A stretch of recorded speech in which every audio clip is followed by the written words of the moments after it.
Oke, selamat malam Bapak Ibu sekalian, Sobat Investor, ketemu lagi bersama saya Renu Kito di Investor Academy Indonesia. Hari ini seperti biasa ya, kita punya ketemu nih sama Pak Donald dan CVV ya. Kita mau nanya-nanya nih, sudah lama kita nggak bertemu nih Pak Donald, thank you nih sudah meluangkan waktunya Pak. Memang beberapa hari ini saya lihat tuh Pak Donald sibuk terus, nah kita mumpung ada waktu nih langsung diculik nih ya. Lagi main bola atau diculik? Jaga kesehatan sih. Nah ini Pak Donald mau nanya nih Pak, keadaan sekitar udah lama kita nggak lihat keadaan market ya saat ini, apakah mungkin isu tapering kan mulai menghangat lagi saat ini kan, jadi orang tuh mulai galau dari mulai apa adanya tax mungkin di Amerika dan segalanya. Ini menurut Bapak gimana Pak keadaan market saat ini Pak? Iya, tapi kalau mama crash juga nggak apa-apa kali ya. Kalau banyak cash Pak. Kalau banyak cash ya kita. Kalau di barang mah jangan. Kalau banyak barang jangan. Ya kan kalau kayak kemarin 2020 kan crash gitu ya, 30% sih. Cuman kita bandingkan harga-harganya kan sudah pada melesat ya. Beberapa emiten belum semua. Nah tapi oke, mana sih tapering ya? Apakah akan sama seperti yang dulu ya 2013 atau sekitar situ? Tampaknya sih tidak akan seperti itu ya, karena ini kan kalau yang dulu itu kan nggak ada proses komunikasi ya, si Fed-nya langsung memutuskan dan dunia pun kaget lah melihat keputusannya itu, sehingga reaksinya pun lumayan ekstrim. Nah sekarang kan sudah dikomunikasikan secara lama, dan kalau kita lihat BI, OJK udah bersiap. Kemarin berita terakhir kan dari IMF kalau nggak salah ya, ada bantuan dana untuk kita kemudian memperkuat cadangan devisa kita. Sehingga kalau dikatakan tapering itu menurut deputinya BI ya bulan November ya kita siap gitu ya. Jadi ya mungkin market akan turun, tapi harusnya sih nggak crash. Nah pada saat turun itu mungkin kesempatan untuk masuk. Kenapa? Karena tahun depan ini kemungkinan besar jadi tahun yang menarik nih buat IHSG. Yang pertama kita udah dengar berita santer bahwa tax amnesty kedua ya akan dijalankan. Jadi kalau dilihat yang pengalaman pertama, tax amnesty pertama itu respons pasar sangat baik ya, IHSG bullish. Jadi itu akan mendorong potensi kenaikan IHSG ya.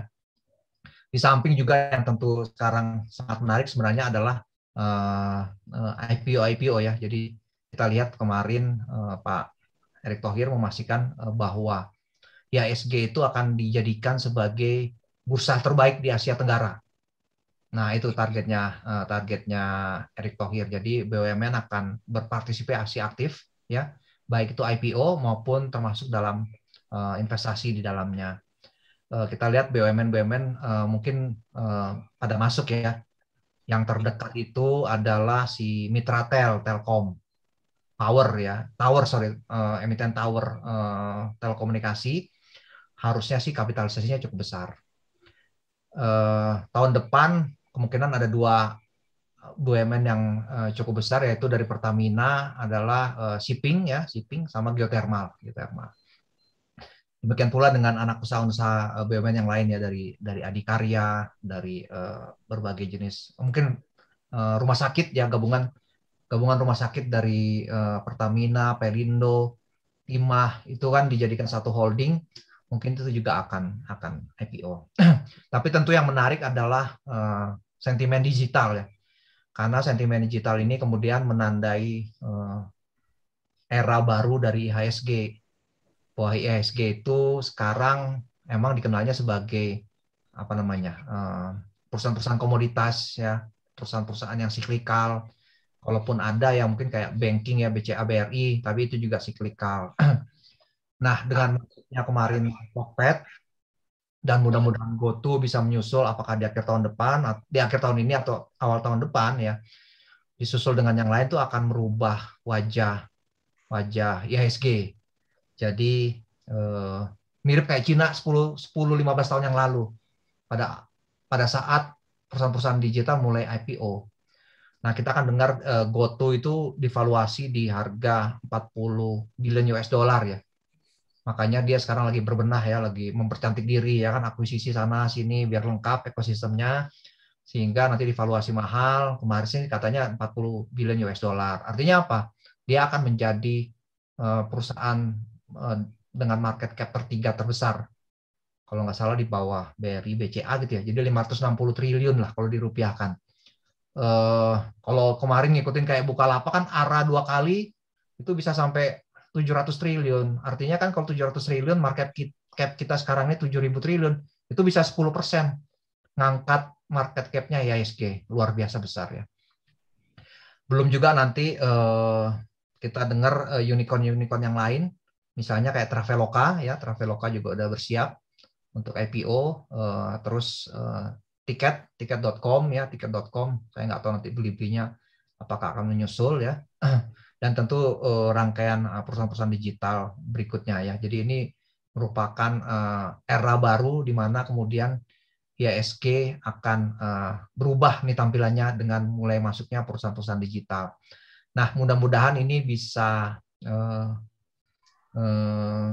mengubah appetite investor ya, yang sekarang mulai banyak, tampaknya investor luar tuh mulai banyak mencari perusahaan-perusahaan digital, apalagi Indonesia ini sudah, data udah menunjukkan ya, dan banyak yang sudah percaya bahwa Indonesia akan menjadi pusatnya pertumbuhan bisnis digital di Asia Tenggara ya, selama beberapa dekade ke depan. So tahun depan will be exciting ya buat kita investor, untuk melihat berbagai stimulus, berita positif yang mungkin akan bisa membuat kondisi pasar itu menjadi bullish. Tapi sekali lagi ini kan prediksi ya. Kalau saya sih nggak terlalu mengambil pusing itu. Yang paling penting sih melihat fundamental emiten di mana kita berinvestasi. Tapi kalau memang kita dengar stimulus-stimulus seperti ini kan tentunya ya membuat kita optimis ya. Walaupun tentu kita juga harus tetap waspada lah dengan berbagai kemungkinan risiko yang bisa terjadi atau yang nggak bisa dipertimbangkan ya, atau crash ya, itu bisa aja. Tapi ya siapa yang tahu kan. Oke, kemarin saya dengar sih terakhir kalau nggak salah mah Blibli juga mau IPO Pak, didukung sama Jarumnya katanya gitu Pak. Tapi mudah-mudahan jadi semakin ramai berarti kalau kayak gitu ya Pak. Iya, apalagi baru akuisisi Rans ya. Nah itu, Rans Pak. Blibli. Rans, RANC ya, oke, betul, Rans. Untuk melengkapi ekosistem tadi ya Pak? Ya, melengkapi. Ya nggak tahu kalau Mama Rals juga dibeli. Oke, ya ini disclaimer itu mah ini Pak. Bercanda nih, bercanda ya. Tapi kalau Rans ya udah kan beritanya. Oke, nah terkait ini Pak, untuk yang tapering sendiri ya, kalau kita bicara untuk tahun depan, kira-kira gimana nih Pak untuk termasuk yang infrastruktur bill ya yang diciptakan oleh oleh Biden sendiri, itu gimana tuh mungkin? Ya, kalau tapering kan sebenarnya tadi kan harusnya dampaknya tidak terlalu besar ya, karena kita udah menyiapkan beberapa langkah, termasuk uangnya udah ada. Seandainya US dollarnya pada terbang ya kan, pada balik ke negaranya. Jadi sebenarnya dampaknya tidak terlalu besar. Mungkin ya IHSG turun sebentar gitu ya. Saya nggak tahu apakah 5-10% gitu ya mungkin. Nah, tapi nggak akan crash lah gara-gara tapering. Jadi itu yang pertama. Yang kedua, mungkin kalau mau diperhatikan emiten-emiten mungkin hindari yang punya hutang, karena kan pengaruhnya ke US dollar sama tingkat suku bunga ya. Walaupun tingkat suku bunga akan lebih lambat dinaikkan sama dia. Tapi berhati-hati sama perusahaan yang punya hutang, khususnya yang denominasinya itu US dollar. Karena itu kan akan membuat hutang dia jadi lebih besar gitu ya, secara nilai. Jadi kita menghindari seperti itu. Biasanya juga polanya itu komoditas akan turun karena US dollar menguat, komoditas akan turun. Tapi mungkin ini temporari gitu ya, temporari. Jadi itu sih yang mungkin harus diperhatikan. Selebihnya sih, kalau saya pribadi sih nggak khawatir ya sama tapering. Jadi nggak perlu terlalu dipusingkan ya Pak ya soal seperti itu ya Pak. Malah kesempatan untuk beli ya. Jadi pada saat itu terjadi ya mungkin saya akan membeli beberapa emiten yang bagus ya. Kadang memang turun duluan pas pengumuman tapering udah price in dulu. Biasanya pasar suka begitu ya Pak? Ya, jadi malah udah turun duluan ya, kayak sekarang kan. Iya, kan udah takut dulu ya. Iya, makanya kalau bisa taperingnya besok aja gitu, saya biar udah naik, nggak usah galau lagi. Belum belanja Pak, kasihan yang belum belanja. Oh, belum belanja, yang lain belum pada belanja ya. Oke, ya menarik nih Pak. Oh, berarti kan tahun depan mudah-mudahan bisa jadi hal yang baik ya Pak ya, termasuk dari IHSG justru jadi bagus ya Pak, kesempatan untuk membeli kalau ada turun juga ya. Iya. Nah, kira-kira buat Bapak sendiri Pak, IHSG kita udah mahal belum sih Pak kalau kita ngomongin Pak? Iya, sebenarnya kan kalau kita lihat valuasi beberapa tahun terakhir kan sebenarnya relatively murah ya, relatively murah. Kita di per berapa sekarang? 10, 11 gitu ya? Kalau nggak salah tuh, bentar ya, sekarang tuh di berapa ya? Sebentar saya buka dulu Pak.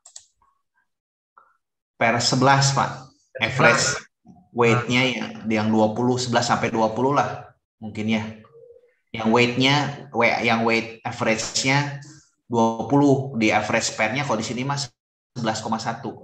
Tuh, 11,1 kan. Jadi kan sebenarnya kan biasanya kan kita rata-rata di 17 ya, 15-17 ya.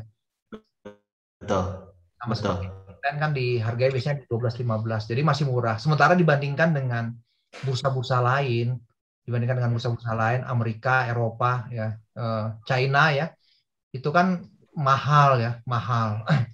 Apalagi dengan melihat kondisi China yang sekarang terbaru kan, intervensi pemerintah terhadap bisnis itu kan cukup besar, sehingga itu kan menciptakan ketidakpastian, dan investor itu kan nggak suka sama ketidakpastian. Artinya ada potensi yang cukup besar, investor-investor ini mulai mengalihkan sebagian dananya ke emerging market yang seharusnya dari Cina itu ke Indonesia gitu. So, pertama dari valuasi dibandingkan dengan bursa-bursa yang lain, itu IHSG masih murah, ya kan? Yang kedua juga tadi ya, potensi investor mulai mengalihkan untuk emerging marketnya ke Indonesia. Plus juga tadi berita-berita beberapa mungkin potensi katalis yang bisa terjadi. Harusnya sih ya, walaupun mungkin ya Amerika punya potensi untuk turun atau malah bisa jadi crash karena mereka udah mahal sekali. Bisa jadi uang-uang itu malah mengalir ke IHSG sebagian. Apalagi sekarang beritanya kan Partai Demokrat ini lagi aktif nih untuk memberikan pajak yang lebih besar kepada orang kaya dan super kaya dan juga perusahaan. Itu kan mereka nggak suka ya. Dikabur ya Pak nantinya Pak. Oke, Pak bisa kasih bonus nggak nih Pak? Mungkin penonton pengen tahu nih Pak, bonus watchlist saham Pak, nggak usah kodenya, tapi mungkin kategori Pak, biar teman-teman tuh bisa ini Pak, Bapak watchlistnya sedang sektor apa sih gitu Pak? Ya tentu saya juga mulai memperhatikan atau mulai berinvestasi di fast grower. Yang pertama fast grower, yang kedua digital ya, industrinya dan mungkin healthcare lah, kira-kira yang kalau di ESG kan sebenarnya juga pinginnya ESG, tapi ESG kayaknya belum ada ya emitennya. Ada sih satu, tapi kayaknya GCG-nya meragukan. Jadi perusahaan pengolah limbah plastik gitu kan. Nah, jadi pertama yang cari adalah fast grower yang tentu terkait dengan digital atau sektor-sektor yang sekarang lagi tren lah, healthcare ya. Tapi tentu selain kriteria fast grower-nya ya kita harus lihat valuasinya, GCG-nya ya kan. Jadi yang valuasinya masih masuk akal. Selama dia masih pair-nya masih bawah 15 ya kan. Ya ini roll of the thumb aja sih ya. 15 itu saya masih berani untuk masuk. Tapi kalau udah pair-nya di atas itu, nah itu agak kurang serk lah, kurang berani. Masih belum berani.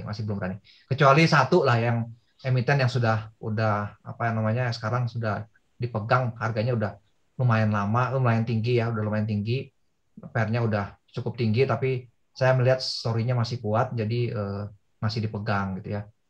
Nah itu sih mungkin yang GCG-nya yang harus bagus lah. Jadi walaupun dia pair-nya cukup tinggi kan biasanya carinya pair di bawah 10, di bawah 7, bahkan kalau bisa di bawah 5.